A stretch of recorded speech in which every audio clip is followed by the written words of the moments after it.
welcome to B-Block's last episode of Wildcat News. To start us off today, we've seen an uprising in school shootings around the country and wanted to find out whether students feel safe in our school, the protocols put in place to keep us safe, and how we can prevent school violence.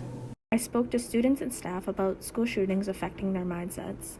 Me a little bit. I wish it didn't happen, and I wish schools were a little bit safer. Always keeps you alert, and just making sure that we're always aware of who's in our building. I think we do a great job keeping our building secure. So I've been an active threat response instructor for about the last 10 years. So I am always reading up about these instances when they do happen. Definitely scarier to be in a school after kind of seeing all of this happen. I asked Officer Pope and Ms. Page what he and her expect students to do if they heard another student talking about hurting themselves or another student. So I would hope that students would come to a staff member that they trust, myself, any of the administration, their teachers, and report it immediately. Students who are at risk or, feeling like they may hurt themselves, we always involve our social workers. We do risk assessments. We always talk to the families and the parents, and we try to work together. I asked what a teacher's role was during an actual lockdown situation. The teacher's role is to basically make sure that her students or his students are safe. They have so many options with the training that we do right now as to how they react to the situation. It just really depends on where they are in the building and what their circumstance is. So our training currently empowers teachers to make decisions on how to best suit their situations. I asked students and staff what are some ways they think our school could improve to make them feel safer. More practicing the lockdown drills and stuff, because we don't do that a lot. You could have better communication between staff and students, kind of open the discussion. Rules on who can and cannot come into the building. I think that this school, although I like that because it is nice to have a very welcome school. These were some great answers. Our school has some good protocols put in place, but there's always room for improvement. Now to Bryce to talk about recycling in our school. Thanks, Jayla, for that very important piece. I'm Bryce Layton, and I want to know people's views on recycling. I first wanted to see if students recycle at home. We do, especially at my house. We have a whole area in our dump area recycling thing in our town that collects it for us, basically. So it makes it pretty easy. So yeah. I recycle at home. I think we should recycle here. We just need to find a company. Yeah, I do. Not as much as I should, but yes, I do. I do recycle on a daily basis at my home, and I try to teach my children to do that too. I spoke to people to see how big of an impact the school having recycling had on our local environment. I think it had quite a lot. We're a big part of this school of this community. Definitely good for the environment, but also just in terms of helping reduce waste and reducing what we actually throw away and what goes into the ocean. I think those are my main things. Students and teachers discussed the importance of recycling. Recycling means if you see a bottle on the ground or a plastic bag or anything, just pick it up and throw it away. It's not hard. It's just a simple pick it up, throw it away. It's not a huge deal. And a lot of people just think, oh, someone else will pick it up. Sometimes they don't. Well, great question. Recycling is important for at least two reasons, I would say. One is it encourages us to use less stuff. So we don't have to, say, for example, cut down as many trees to get new paper products if we're recycling. I wanted to find out why the school doesn't recycle anymore. In the process of trying to reach out to a company that will come and pick up the dumpster. So if anybody out there has any ins on a company that would like to recycle for us, we would be open to it. There is some hope for the school recycling in the future. I hope so. I really do. With the amount of plastic bottles and cardboard and stuff that we produce here, I hope that we can. With this ongoing climate crisis, recycling is more important than ever. Now on to Hassan with a piece on cannolis. Thank you for that. And this is Hassan Siniswaso with Cannolis. First off, we asked fellow students and teachers on their thoughts on cannolis. I do like cannolis, actually. No, I hate cannolis. I hate the filling inside of them. It's disgusting. I just like it because it's they're a once in an every now and then treat. Then we asked them to describe their thoughts when they bite into a cannoli. My initial thought I'm in heaven. We then asked professional bakers about their thoughts on cannolis and their processes. I love cannolis. I do. I think every good Italian girl, likes a cannoli. I make cannolis from scratch, so I make the cookie outside on a piselli press, and then the minute it comes up, before it gets hard, you have to roll it around a pin and make it set in that position. And so that can get all screwed up and it ends up looking like a taco, or it's curvy, it doesn't connect, and then you have to scratch it. So I have learned over time not to put chocolate chips in the filling, because when you're piping it into the hole, one time we had a chocolate chip get stuck in the end of the piping tip, and then it kind of back exploded on the cabinetry, and it was a cannoli mess. So don't put chocolate chips in the cannoli filling. I love cannolis. It's been a staple for our company since the time we opened. It's what started our whole company, is the cannoli cart out of New York, and then we brought the bakery business up here. So to me, it's a staple for us, and it's very important to have them in our company. I love making cannolis. It's one of my favorite things to do at the retail store. Everything's made fresh to order, so when you want a cannoli, they're hand-piped, and they're fun to make. Making sure you get the right consistency of the ricotta, and then the shells have to be crusty and hard, and again, they have to be made fresh. You can't make something and have it be in the case for over a day, because it makes it a soggy cannoli. So you got to make sure everything's fresh ingredients, fresh shells. So to me, it's everything that comes into the ingredients. Lastly, we asked a list of the secret ingredients of Monsilio's cannolis. There is a secret ingredient. Do you want me to just say it? There's a secret ingredient. It's Thank you for the interviews, everyone. Cannolis are a great ricotta-filled pastry that came to the U.S. with Sicilian immigration in the 1880s. But that's all we have for cannolis today, sadly. Now on to Avery with subjects and classes wish list. Thank you, Hassan, for teaching us all about cannolis. Now let's switch gears and talk about the classes that we have at this school. When asked what their favorite class is, many students will answer with the class that gives them the most free time and not the one that they actually enjoy. I went around to ask what classes students wish they had at this school. Since WB schools are smaller than the majority of other schools, we have less classes than surrounding towns. Because of this, there are certain classes students wish we had at this high school.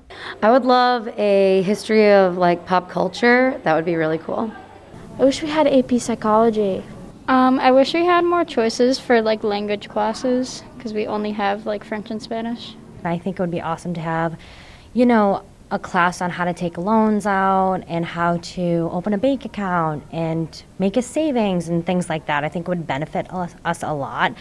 Adding classes seems to be a good solution, but others would have to be cut to make room for them. A lot of it is how many kids sign up for classes. So if there's a class that's kind of unfortunately fizzling out where a lot of kids aren't signing up for it, I feel like it could be put into there. I think it also depends on what department it falls under. So does the department have room in their schedule to add or replace a class? For being a small school, however, some may think a variety of classes is as good as it can be. I think for a small school, we provide an incredible amount of classes. Our school has so many AP courses, but it also has a lot of hands-on courses and things that can help students access different topics so they can see what they want to do when they're older. Going from other high schools I've worked in, observed in, by far West Bridgewater offers the most diverse selection of classes. The purpose of school is to educate the students and set them up to thrive in life after school. So the question is, will we be prepared? I think as a teacher, we don't just teach material, we teach organization, we teach patience, flexibility, manners. Now that we talked about classes, how about we talk about one of the students? Let's go to Janella with Student Spotlight. Thank you, Leslie. For this piece, we did an athlete spotlight on a senior. We asked his fellow teammates and friends what they think of him on the field. I think being an athlete led me to be involved with the school, and I think it made me make new friends here and helped me communicate with everyone, and I think I made a lot of friends at the school, so yeah. Joey told me some of his favorite moments in football now that it is over. Some of my favorite moments are practices with my team and then the long bus rides to a faraway game. We really enjoy our time together. Joey told us what motivated him to be a part of a successful team.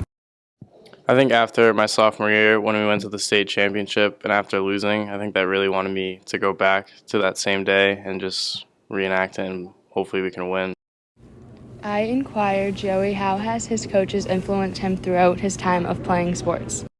I think when they really push me harder at practice because they know I can be better, and I think that really motivates me, especially during, like when I go to the games and they're yelling at me. I think that really, something inside of me really sparks, so they help out a lot with that. I asked some of Joey's friends what made Joey a good teammate. Joey was a good teammate because he knew what he was doing, and whenever the team would get down, he would always hype everybody up. Joey has a lot of good characteristics that makes him a good teammate. He's a good leader. He knows how to bring the team together and just get that team aspect going. He knows how to just pick everyone up on the team if they're having a bad day. He knows just how to bring everyone together and really have that team aspect. I think Joey's a good teammate because he never really got down on himself and always tried to carry the team up. What made Joey a good teammate is the fact that he was always supportive, and he never got mad at you for making mistakes. He always just would pick you up and make you do better. Joey, a good teammate, was how helpful he was and how supportive he was on and off the field. Joey was a good teammate because he was a great leader and he supported everybody on the team. I spoke to Joey's teammates and asked to describe him as an athlete. Joey never he always went 100% on the field and never took a play off, and he always tried his best. I would say he's a good all-around athlete. He's very fast. He plays defense and offense, and he's a really good asset on the team. Joey's always one of the hardest workers on the field. He's a very good athlete. So he's a really good leader on the field. He's a beast. He can do basically about anything. He's fast, he's strong, he hits hard, stuff like that. Joey was a really good athlete. He was really good at football, and he's good at other sports too. But he has really good hands, and he's also really fast, and he's really strong. Joey was a very good athlete. He's quick. He knows what to do, and every time he got the ball, he got big gains. Joey's a very, very good athlete. He's a great kid. He's humble, but he just shows so much talent on the field. He really possesses great qualities as a player. He's fast. He's athletic, but also he's very humble about it, and he's just looking for that team aspect and that team effort. So he's kind of a good all-around player. Now we're moving on to Hassan's piece about cannolis. Thank you, Janella. Here at West Bridgewater, we asked juniors and seniors if they had an idea for what they were going to do after high school. The students here at West Bridgewater have a wide variety on whether or not they're going to college. Yeah, definitely I am. Yes, I am. No, I plan on enlisting in the Army. I'll probably go to college after, but I don't really know what I want to do with my life yet, so I figured it's a good place to get structure. I do plan on going to college. Yeah, I plan on attending college. No. I don't want to be in school during COVID. There's been so much, and going through school now, this is going to be my last year. So I'd rather just get out of it and go straight to a trade. I work better with my hands, and I like doing stuff instead of sitting behind a desk, just twiddling my thumbs. Yeah, I have a few colleges in mind that I'm thinking about. For the students going to college, there are many different majors people are looking into. Something to do with criminal justice, maybe more to do with psychology or behavior or something like that. Yeah, I want to major in biomedical engineering. Mostly something with math, either business or something with statistics. Yes, I'm majoring in environmental science. With there being a large amount of colleges around the world, students have an idea on where they would like to attend.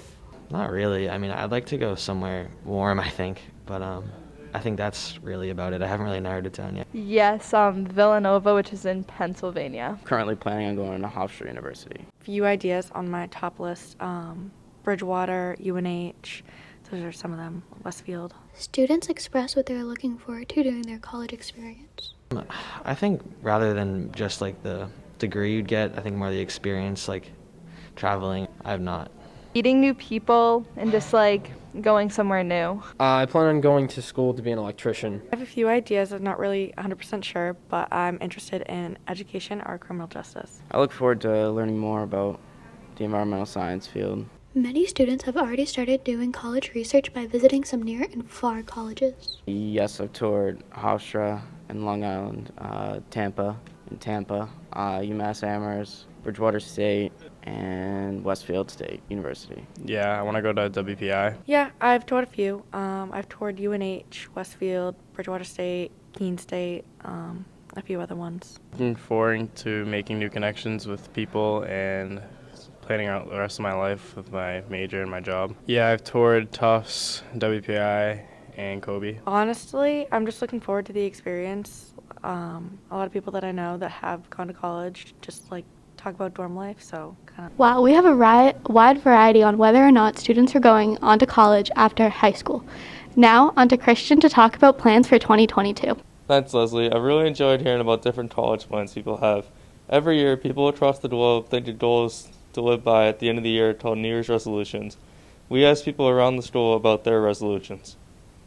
Some of my New Year's resolutions for this upcoming year is to, eat less candy, eat less sweets. Gonna start working out, get absolutely jacked by 2022, work out on the TRX. I plan to help around the house more, take on more responsibilities, and also destroy everyone in fantasy football. Drink more water in a day. I'm going to try to work out more. This year I want to be nicer to people. I want to try skiing or snowboarding. The first thing I want to do is climb Mount Everest. And then after that, I want to start taking music seriously and start coming out with some albums and more songs and stuff. What way better to start the new year off by trying some new things? So we asked what new things people may have tried this year. Some new things I want to try is play more board games. I don't really play a lot of board games, so I'm trying to get back into that. New foods and vegetables and stuff like that. New foods, maybe more vegetables. I'm going to try to eat more vegetables. I want to try to teach my dog Winston new tricks. I want to try to break a school record in track. I want to start swimming, I want to start camping and going out in the woods. Most of the time, people like to improve on a variety of things to go into the new year. So that's the last thing we asked. One thing I want to try to improve is my grades. I'm trying to get my grades good. Gonna improve basketball. Gonna be varsity by next year pretty easily. Starting point guard. Yeah, that's pretty much it. I want to get better at basketball. I'd like to improve on basketball and also maybe a new PR. Thinking maybe 150 by mid-June. Goalie and diving. I want to improve in hurdles and track. Golf, climbing things, my handwriting. Now you have heard different examples of New Year's resolutions people have. What are some New Year's resolutions you have?